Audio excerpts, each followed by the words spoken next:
Broadcasting to you live from Dar es Salaam, Tanzania, this is TBC News, our top stories tonight.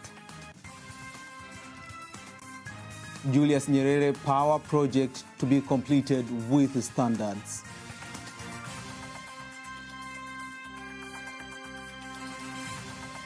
Government of Zanzibar vows to strengthen media sector.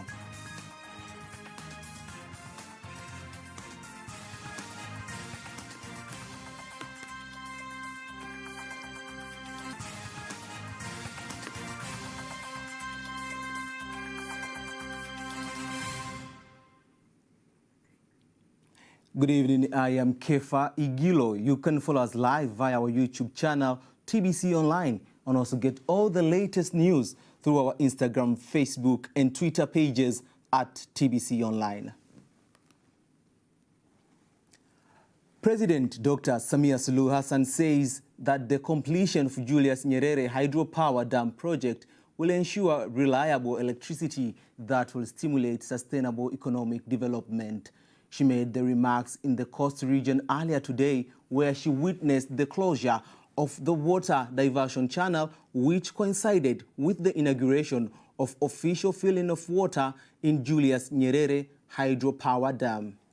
Rehema Sebabili reports.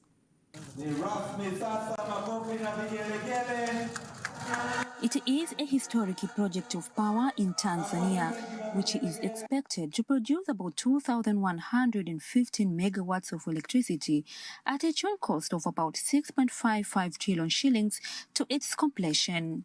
Speaking during the event, President Samia instructed some of the ministries, including the Ministry of Agriculture, to take advantage of the opportunity to come up with a strategic plan to facilitate irrigation projects. I direct the Ministry of Agriculture in cooperation with the Ministry of Land and President's Office, Regional Administration and Local Government to measure those areas and to hold an open auction for reliable investors in agriculture. And I also urge to set aside areas for small farmers that will have an infrastructure for irrigation. Due to the size of this dam reaching 100 kilometers, this dam will provide an opportunity for fishing activities because the dam is located in a reserved area. So, I also urge the Ministry of Fishing and Livestock to come up with a modern fish farming plan that would benefit our people. On the other hand, the Minister of Energy, January Makamba, and the Director General of Tanzania Electric Supply Company, TANESCO, said that upon completion of the project, it will generate about 2,115 megawatts of electricity, which will be fed into the national grid, which is likely to put an end to electricity shortage in the country. We wanted to see within 50 years the problem of power outages end. What we do here is only generating electricity. The next step is building infrastructure that will transfer electricity from here to Chalinze, then Dar es Salaam, Dodoma.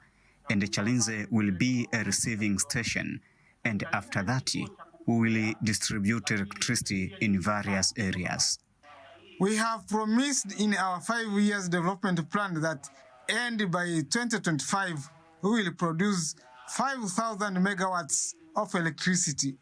If we manage to finish this project on time, we will be able to reach that stage, starting with the 2,115 megawatts. Until December this year, the Julius Nyerere Hydropower Project has reached 78.68%, while continuing to maintain the pace of construction in the remaining stages. The tunnel to divert the water is 700 meters long, being built for 3 years, while costing 235 billion shillings. Reporting from Rufiji, Pwani, Rehema Sebabili, TBC. To know more what will this project mean to Tanzania, we are joined by Professor Omar Mbura, who is a professor of marketing from University of Dar es Salaam Business School, talking to Nasa Kingu. Thank you very much, Kefa. As you understand it, today is another great day for Tanzania, great day as well for the sixth phase government led by Dr. Samia Suluhu Hassan. The Mwalimu Julius Nyerere Power Project enters its crucial stage today, and we just want to know more about how this dam will have benefits to Tanzania and Tanzanians as well. We are joined by Professor Omar Mbura, who is a professor with vast experience on issues of economy, business management, just to know from him how will this dam benefit our country and also Tanzanians as individuals. Professor Mbura, welcome to TBC News. Thank you very much. First of all, today you witnessed this great project entering its crucial stage. How do you feel as an academician here in Tanzania? First of all, this is indeed a great history in a sense that, as you might be aware, this project is a long-lasting project. It has gone through all the phases of the government, but this is the first time that we are seeing it now materializing. And as a matter of fact, many people have been thinking over time because of past experiences or so, that maybe certain things that normally authorities speak of, they will take relatively longer than what actually it has happened this time. So I feel, as a Tanzanian first of all, but also as an academician, but also somebody who is really very much interested with seeing the development of the nation, that we are really privileged that this project has attained this level of success. We heard earlier today from the TANESCO managing director saying this project might actually get fully operational as early as 2024. How do you think upon the completion of this project will make Tanzania unique in East and the whole of Africa? You know, since independence, it has been almost a dream that we could potentially be able to export electricity. Now, this will be something that actually will make every Tanzanian feel like Tanzania is a much more privileged country to have at least electricity, power over and above what we need in the country at the moment. Even though I do not personally see this as something that will go that much far, because ideally the existence of power will possibly stimulate many of the Tanzanians start thinking about projects which have for quite a long time been derailed, partly because of the fact that maybe they were seeing a lot of constraints associated to availability of power. What do you have to say on the issue of managing this dam and also making it sustainable for many, many years to come? First of all, I don't want to deny the fact that we are somehow endowed, that we have a lot of experience now. We have gone through a number of stages where we had experiences of some of those who have continuously been managing this giant TANESCO over time. Some of them, for some reasons, being expelled from their positions because maybe seemingly that potentially maybe there might have been some mismanagement of some kind. But I see the experience that we have gone through will actually contribute significantly in terms of better management of electricity in the country. And also, you know, our fellow, the Japanese, have the concept of just in time, you know, being able to handle problems as they occur immediately. I think this is something that we are still facing as a problem. Thank you very much, Professor. I hope that we're going to improve on that particular area. And I am quite sure that your views and your opinions are pretty much similar to many academicians out there and also many Tanzanians. Back to you, Kefa. Thank you very much, Nasa. The president of Zanzibar and chairman of the Revolutionary Council, Dr. Hussein Ali Munyi, vows to continue to work closely with the Media Council of Tanzania and all other media institutions in order to foster the growth of the media industry in the country. Dr. Munyi had a meeting with some MCT board members led by Vice President Yusuf Hamis and some other beneficiaries of the council in Zanzibar. He said the activities done by MCT are crucial in the development of the media industry, and his government recognizes and appreciates the contribution made by the council, especially in research and gender equality. Nataka nikubaliane na nyinyi kwamba wakati umefika wa kufanya marekebisho ya sheria zetu. I agree with you that it is time to change some of our laws because laws tend to expire as time goes by. It is time now to do some changes, and you all make stakeholders. It is my hope that you all usually attend conferences that involve other media stakeholders. So you're in a good position to elaborate this in other stakeholders meetings that you attend, so that if finally we can get laws that can deal with the media and be even better.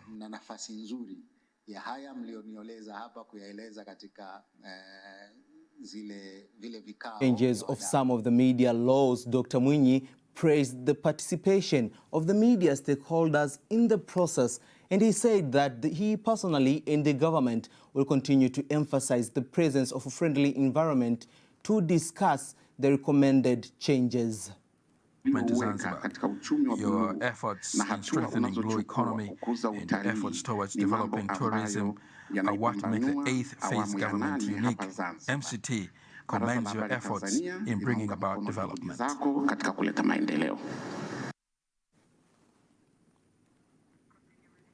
On his part, the MCT Executive Secretary, Mr. Kajubi Mukajanga, commended President Dr. Munyi for strengthening freedom of the media and information. Religious leaders have been urged to preach about desirable values to their followers in order to reduce conflicts and corruption in the society. The call was made by Mufti Omar Abakar during a training to religious and traditional leaders in Dar es Salaam. Faida Ngaga has more details. The training, organized by the Judiciary of Tanzania, aimed at informing religious leaders of the operations of the court as per the Constitution of the United Republic of Tanzania in maintaining peace in the country. The training stipulated the responsibilities that religious leaders have in creating a society with desirable moral values. Here is Judge Ilvin Mgeta, followed by Mufti Omar Abubakar of Kenya, both elaborating the importance of a tight collaboration between religious leaders and the judiciary. Kwa niaba ya Mheshimiwa Professor Ibrahim Hamisi Juma, I want to thank God, the Almighty, for enabling us to be here. On behalf of Honorable Professor Ibrahim Hamis Juma, Attorney General of Tanzania, I welcome you all here, and I thank you for attending this training. The judiciary believes that your committee will get an opportunity to learn about the operations of the judiciary and exchanging experience in various issues that concern the society in conflict resolution. Therefore, this is a capacity-building training. Wa masuala mbalimbali ya usuyo jamii yetu. Mahakama zetu zinahitaji ushirikiano wa karibu na viongozi. Our courts need a close collaboration with the religious leaders because this collaboration will ensure morals in the society are preserved. And this will enable to solve various problems in the society. It will also remove fear of the judicial system. Yanatengezeka na kuelekezeka. Faida Ngaga, TBC. Thank you, Faida. The Permanent Secretary of the Ministry of Education, Science and Technology, Dr. Francis Michael, says the government will continue to invest in ICT systems at various education levels in the country and encourage teachers and students to train in ICT. He was handing over 6,600 ICT devices to the Ministry of Education and Vocation Training in Zanzibar. Dr. Michael insisted on the importance of ICT in 21st century. Ya awamu ya 6 chini ya rais wetu Mheshimiwa Dr. Samia Suluhu Hassan imedhamiria kwa vitendo kuwekeza katika eneo la tehama ili vijana wetu. Our sixth phase government under the leadership of President Dr. Samia Suluhu Hassan aims at investing in information and communication technology so that our young people may get employment opportunities. Also so that our economy can grow fast through the use of technology. That objective set by the President goes hand in hand with the third phase development plan of 2020 up to 2021, all the way to 2025-2026. One of the priorities is the increase of use of ICT in improvement of the standard of living, so as it goes hand in hand as well with the National Development Plan of 2025. Speaking at the event held at the University of Dar es Salaam, the Permanent Secretary for the Ministry of Education and Vocational Training in Zanzibar, Ali Hamis Juma, have said that the devices will be given to the teachers to increase their teaching efficiency. Niwaahidi kwamba vishikwambi hivi tumevipokea na tutaenda kuvigawa, haviende kukaa store hivi, ni kuhakikishia. I would like to assure that these tablets will be distributed accordingly. We shall distribute them according to the Prime Minister's instructions that the teachers should receive them as a motivation. And we shall give these tablets to the teachers from primary to the secondary level. And it is our belief that these tablets will bring a revolution to our education system. Na ni imani yetu kwamba kama alivyosema kamishna vitaleta mapinduzi makubwa sana katika masuala ya elimu. Residents in different areas of Dar es Salaam says that the use of residential addresses in the areas continues to be beneficial in identifying streets and improving the economic activities. Here is a report by John Matthias, read by Faida Ngaga. There once was a process of identifying streets in all corners of the country. And finally, the execution came to materialize from street to street. Days have gone by and TBC passes through the streets and witnesses name tags. The people here are filled with joy and laughter. When you order someone to bring your commodities, it becomes very easy for them to reach you. Vibao hivyo vimekuwa msaada. These street addresses have been very helpful to us all. For instance, our passengers may direct us via these addresses. Pale abiria anapokuambia nipeleke mahali. After having spoken to the people, TBC meets with the supervisor of the residential address system for Kinondoni district, who gives his evaluation. Maeneo karibia yote yalifikiwa. Almost all areas here at Kinondoni are reachable, such that almost 89% of areas have been given addresses. Only areas with conflicts have not been given addresses, and also there are special areas such as lowland areas. The Ministry for Information, Communications and Information Technology had this to say. Zoezi la anwani za makazi ni zoezi endelevu. Hii ikiwa na maana kwamba hakuna siku tutasema anwani za makazi zimefikia mwisho. Kwa maana hiyo, kwa wale ambao walikosa anwani wameendelea kupewa anwani kila mara ambapo eneo lao linafikiwa. Faida Ngaga, TBC.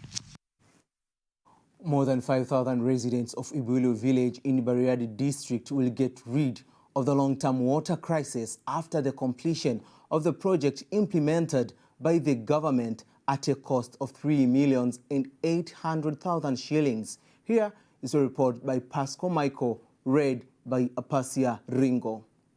The Rural Water Supply and Sanitation Agency Ruwasa in Bariadi District, Engineer Mapengu Gendai, met the remarks before the Bariadi District Commissioner Lupakisio Kapange concerning the implementation of water projects that are expected to be implemented through the budget for the financial year 2022-23. We are going to establish a project that will cost 380.6 million, and the work that will be done in this village. Firstly, we will put a tank with a capacity of 75,000 liters, which will be used together with 4 other neighborhoods. Some residents say the completion of the water project will give a relief to the community. On the issue of water, we used to get up at 9 o'clock at the night and other days at 4 o'clock in the night. You wake up in the morning at 12 o'clock and find so many people in the place where we go to fetch water. This may cause delay in doing other household.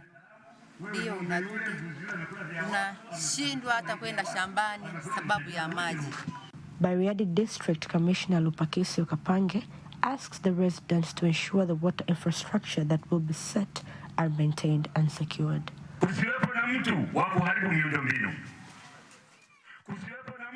Let there be no one to destroy the water infrastructure.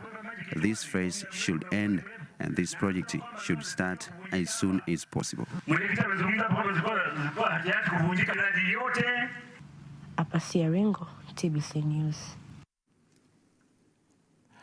And that item concludes local news tonight. International news is up next.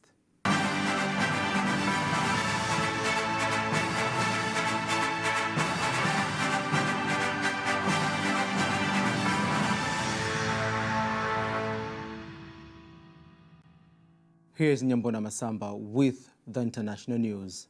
Hello, it's good to have your company, and here is the international news. World Health Organization, WHO, is urging Beijing to provide more detailed information on the spread of COVID-19 in China.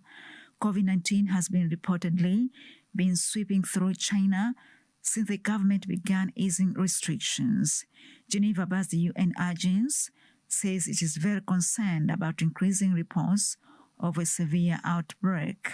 Data on number of infections is unclear after China stopped requirements for daily PCR tests.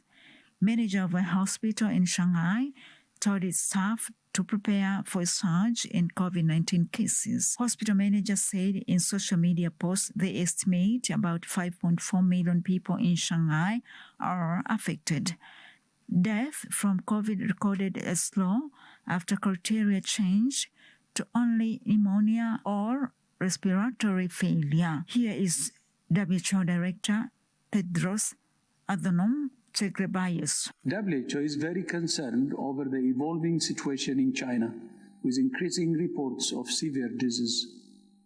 In order to make a comprehensive risk assessment of the situation on the ground, WHO needs more detailed information on disease severity, hospital admissions, and requirements for ICU support. WHO is supporting China to focus its efforts on vaccinating people at the highest risk across the country, and we continue to offer our support for clinical care and protecting its health system.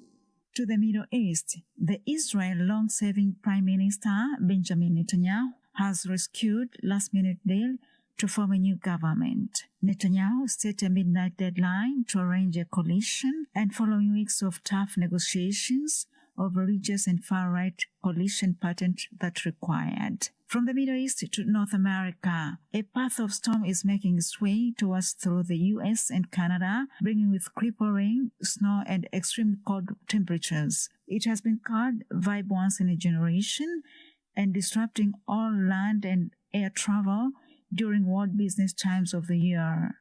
Well, just a few days on Christmas, Ernesto Field Shop Mall is underway, but consumers in the U.S. are feeling squeezed of what is in process and interest rate. They weren't spending as free as previous years. Last week, Bank of England and European Central Bank raised rate by half a percentage point to 3.5% and 2.5%.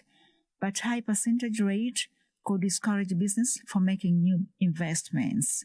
It is already making it harder for poor countries, also global inflation, to pay back loans. We're winding up Latin America. Peru's new president, Dina Boluarte, has called a major cabinet reshuffle as the country witnesses current protests. Those passed by the impeachment and imprisonment of former President Pedro Castillo this month.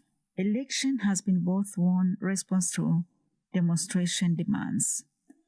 Nyambona Masamba, TBC, Dar es Salaam.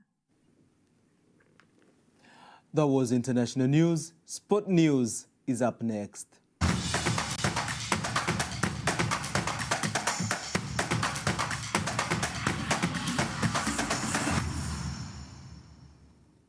And here is sport news with Malio Cheto. Tanzania Professional Boxing Regulatory Commission TPBRC urges boxing practitioners to join the association as the gateway to obtain licenses for their activities. TPBRC General Secretary Yahya Poli says the move will enhance the responsibility to all people involved in professional boxing in Tanzania. It will be pleasure for the TPBRC if each and every practitioner is licensed and also is a member of the affiliated society of the TPBRC. Like we have Ring Officials Association, we have Promoters Association, we have Boxers Association, we have Coaches and Trainers Association. They should be members from their particular society, and then the commission will give them license. The implementation of the new regulations set to kick off on January 1st, 2023, hoping that boxing practitioners will join TPBRC affiliated associations as promoter referees and boxers, the key to hold boxing licenses in the country. I see palm trees and sunrise in your eyes. The upcoming solo artist Regina Kiwelu says she is well prepared to entertain her music fans during the Kahawa Night live performance to be held in Dar es Salaam next Friday. Gina told the TBC reporter in Dar es Salaam that she will perform the new song called It Is You, hoping that fans will enjoy the show. I welcome you all to come and witness the African Vintage themed night. That will include live performances by me and other guest artists. What's new about this night? And we're gonna launch and release my extended playlist that will be named G3 by me. And there's a new song that we've never performed before. It's called Palm Trees and Sunrise. I did with a French producer, Labo. Gina will be supported by rapper Boy Formela, who says they want to give people what they soul want, especially this time when they are celebrating Christmas and the New Year. But this time it's going to be in a government way, in a corporate way, more corporate way. So we would like everybody to come through and see what we can do, how hip-hop can blend in a corporate way, how hip-hop can blend in a national way. There will be more than entertainment during the Kahawa Night, as the local and international musicians will perform during the show. Malio Cheto, TBC Sports News. Thank you, Malio Cheto. And that marks the end of the news bulletin for tonight. Thank you very much for watching. My name is Kefa Igilo. Good night.